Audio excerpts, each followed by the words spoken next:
This is the award-winning Lee Pitts Live. Brought to you by the North Law Firm.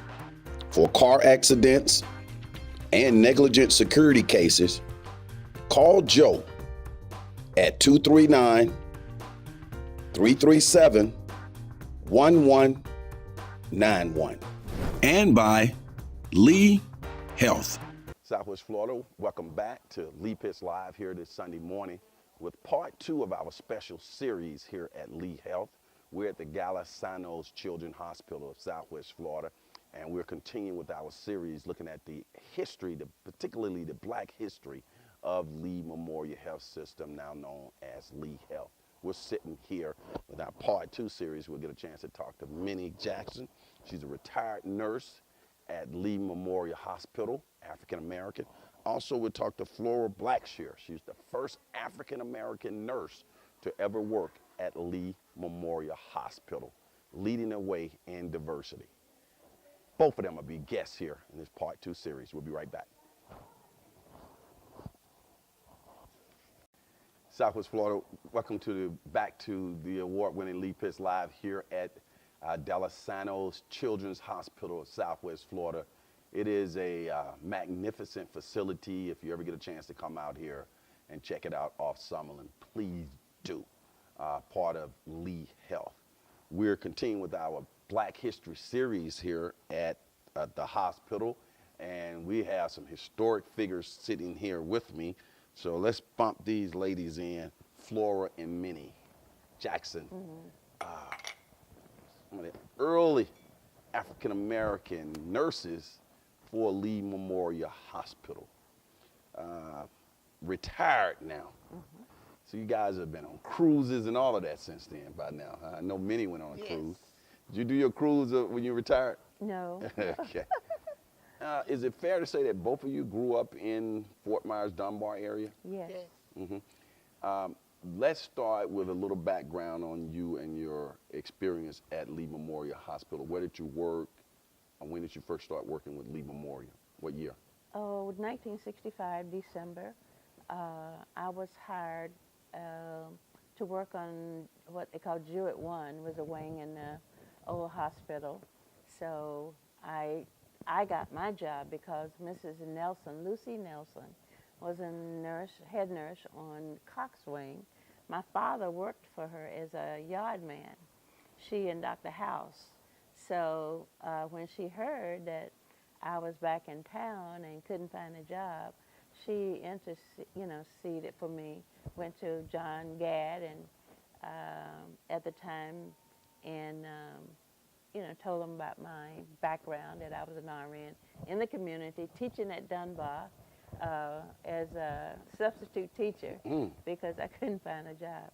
So I was hired there with her help, and I was a staff nurse there for a short while, and then I transferred over to Jewett because the head nurse over there needed an assistant head nurse.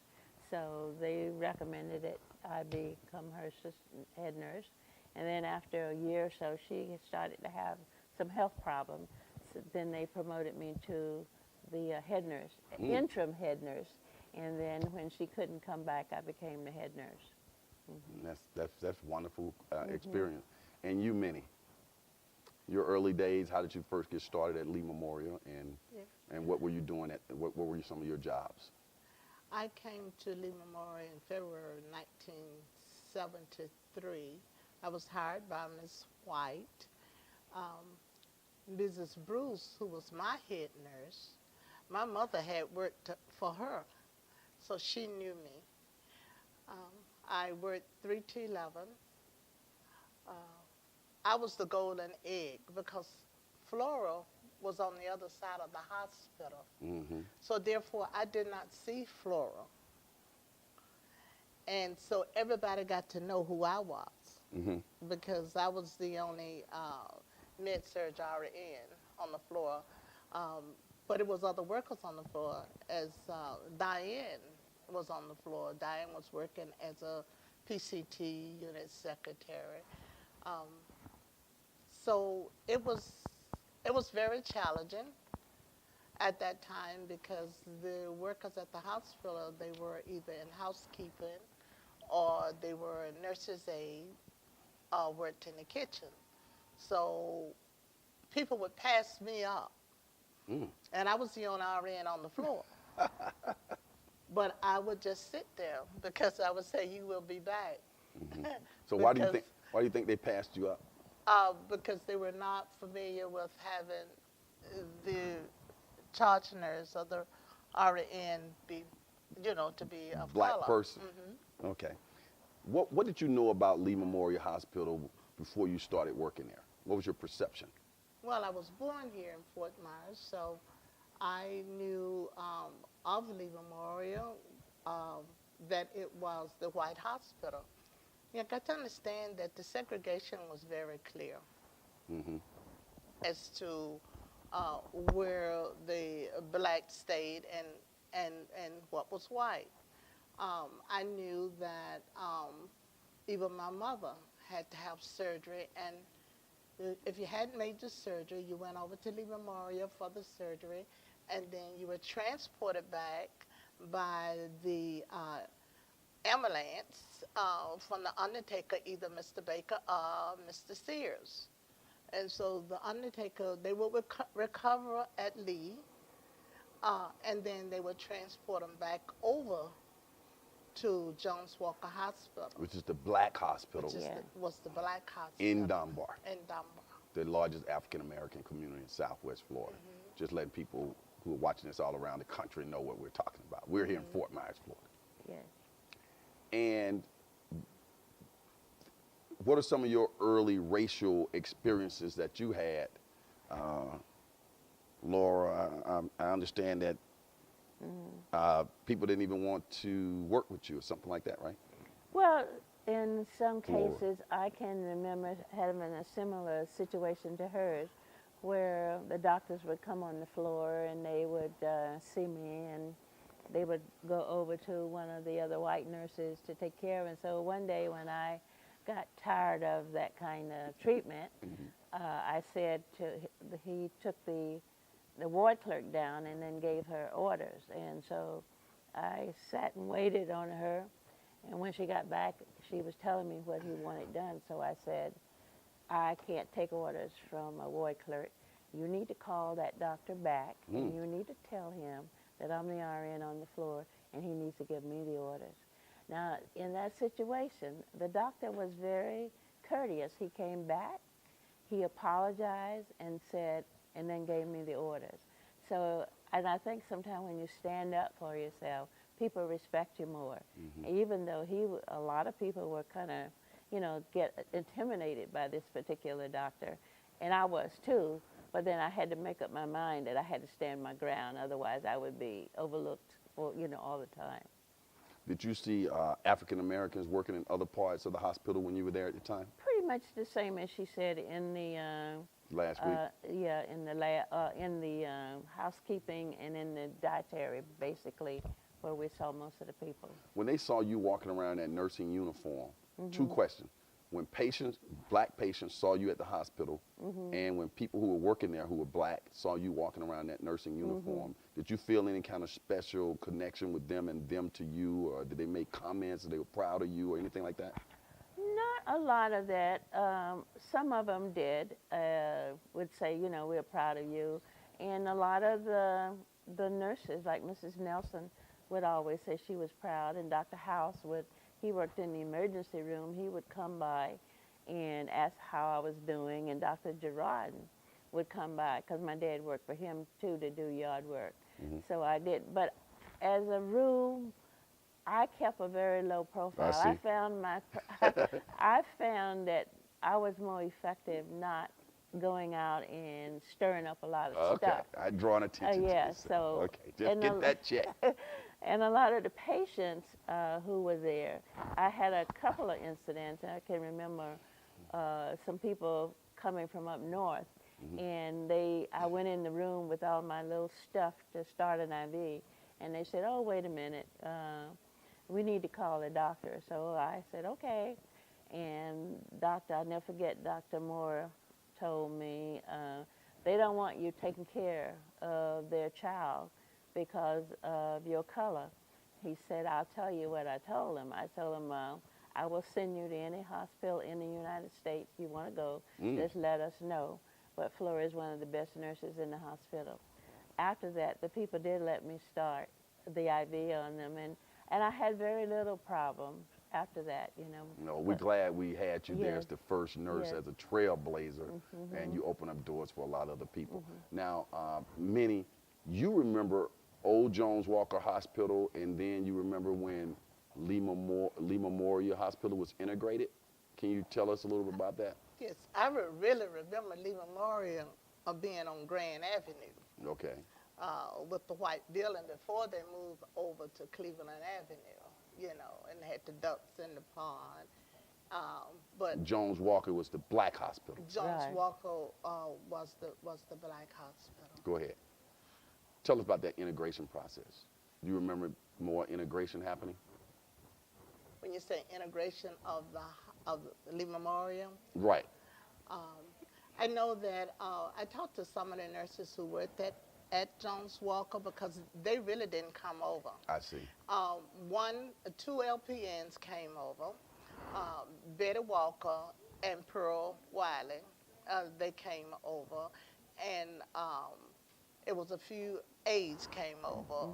Mildred Johnson came over, but other than that, and no one came over from the hospital for the integration. You know, they went to other places. Now, Flora's patients were different from mine because Flora patients were children. My patients were adults.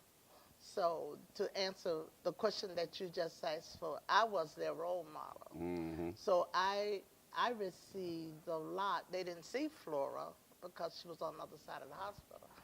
But from the African Americans who saw me, they were happy to see me. I see. I can see it, especially at the hospital. Jim Nathan was the CEO at the time. He was the head guy. You recall your first meeting with him? I know, okay, he wasn't the head guy, but do you recall your early days meeting Jim Nathan and what that was like? I recall meeting Jim when he first came to Lee Memorial. I think Jim was an intern. He came in as an intern under John Gadd. And Jim was always a very personal person, and he got to know everybody. He was a person that you just fell in love with him when you met him. He just had that, ambience about him that he didn't make you feel like he people. was more than anybody else. Oh, no. Everybody knew Jim. They knew that if they had a problem, they could say, I'm going to Jim, you know, because Direct. no one had to call him Mr. Nathan, you know. He was Jim to everybody. And really everybody in the hospital knew him. We were family. You think that was a big help in terms of the way your career continued and you were able to retire from there, having that type of person at the leadership level? Oh, yes. Jim had an impact on all of us. And many people stayed there, and I know my 35 years of being there, it was because Jim. Did you ever think, moving over back to you, Flora, did you ever think that you would retire one day from Lee Memorial? Is there any time you thought about, I need to go and work somewhere else? Well, I did after I left Lee Memorial, but it was a, broadened my, because I went from one department to another, and then when I did retire and go into other nursing areas, it was very eye-opening because working in a hospital is so much different than working in other departments like home health and like nursing homes and rehab. It's a little bit different. So I did, even though I retired, I did kind of go back into nursing and did other things for a while. The first black nurse at Lee Memorial Hospital. Interesting. We're going to go to a break. When we come back, I want to talk to both of you about the progress that has been made now and when you see all this diversity in the hospital system and how you feel about things now in the modern era. We'll be right back. This is the award-winning Lee Pitts Live. Brought to you by the North Law Firm. For car accidents and negligent security cases, call Joe at 239-337-1191. And by Lee Health. Welcome back to Lee Pitts Live here on this Sunday morning. Glad you stayed with us. We're at Delisano's Hospital, the Children's Hospital here in Fort Myers, and we're dealing with a little of the history, particularly the black history of Lee Health and, of course, formerly Lee Memorial Health System, and the iconic hospital, which is Lee Memorial Hospital. We got two of the first black nurses at Lee Memorial Hospital. This is history, people. Let's go to that question. What you see now at Lee Health, as you move around, you see all the big hospitals have been built and everywhere. What's your thoughts on the progress in terms of race relations? Well, as far as I can see, I think they've come a long way. I do think that, but as I look at some of the pictures, I was telling Minnie on the way over here, when you see some of the pictures in the paper and you look at some of the upper echelon in the hospital, you see very few blacks in those pictures.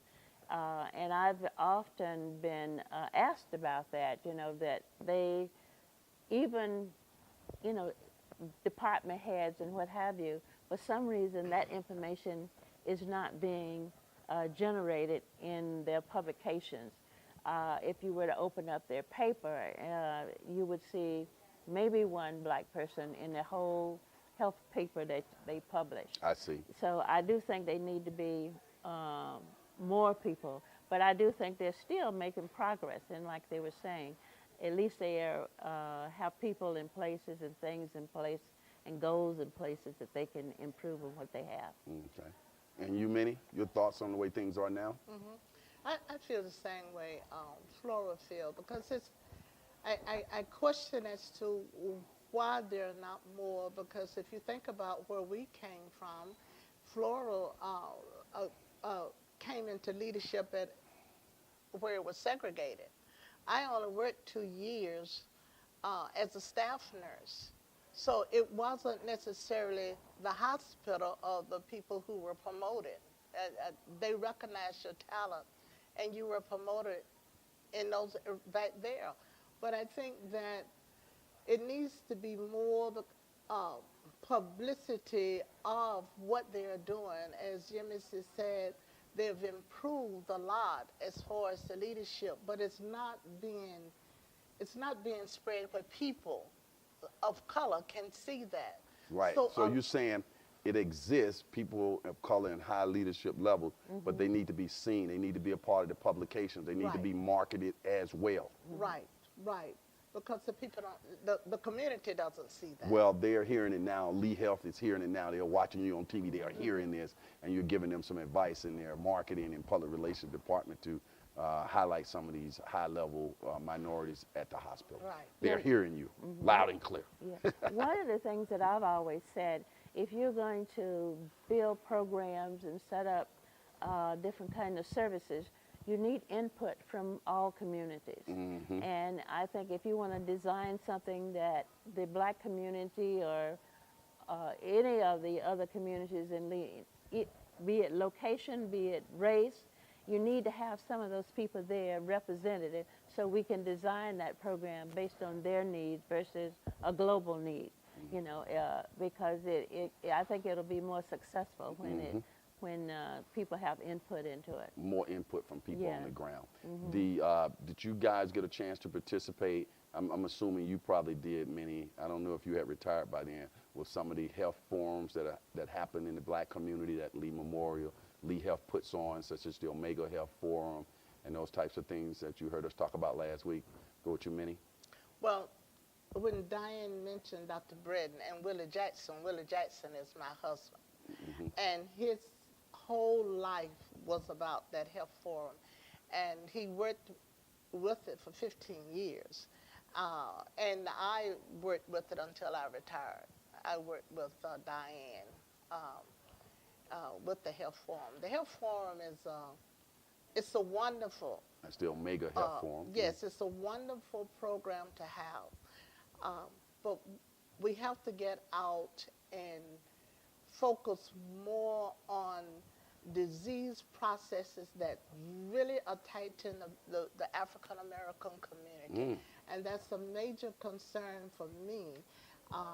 And that is when you talk about stroke, when you talk about hypertension, diabetes, especially it's so many African Americans that's on dialysis. And you say, what is happening? So some way we have to get out there and we have to put in more educational programs. Not only just a fair, but I'm talking about more, some way you have to reach them, because a lot of times you have a program, they're not coming to you. So sometimes you have to go to the people. All the time you have to go to them. That's Yeah. a very good point. Final question. As the first black nurse at Lee Memorial Hospital, Flora, what is some health advice you would give specifically to talk about some of those things Minnie just mentioned, hypertension, diabetes, and those type of things? What are some things black people should be doing? Well, I think I just went through a situation myself of health issues. I think we have to become more educated about the disease process. And I think bring it, like you said, you know, if you can't go to the mountain, you got to bring the mountain to, you know, Muhammad, so to speak. So I think that we need to take that information to them so that they can hear it. And it needs to be broken up into small informational pieces, because I think when you give a whole 2-hour seminar, that's too much to digest a lot of times. I do stuff in my church, and a lot of times I did something on dental care not long ago, and I'm setting up a program now on dementia. So when you do things in small portions, I think people digest it a little bit. Now, I was recipient of the care from running the seminars. I had a blood pressure problem, and I went over to Diane's church, and I thought, everybody said, come to our, seminar, and they found my blood pressure was critical, 200 over 100 and some. And I was rushed to my doctor's office because and I had been to the doctor the week before, and my blood pressure was fine. So I have participated in those seminars, and we've had seminars at my church where we just do blood pressures on the 5th Sunday, and we have found 2 or 3 people with high blood pressure. So I do think little programs where you check blood sugars, check blood pressures, I think it helped the community, because everybody's saying my blood pressure is fine. I was saying my blood pressure is fine, and it was not. The silent killer. Yes. Right. Well, ladies, it's been a pleasure having you both here on the show. And we're so proud of what you did as trailblazers and making our health care area here more diverse in Lee County through your work at Lee Memorial Hospital. I salute you. Thank you. Thank you. We're going to go to a break. When we come back, Lee Pitts Live got a chance to go out to Martin Luther King Day celebration. Take a look at one of the interviews from out there. We'll be right back.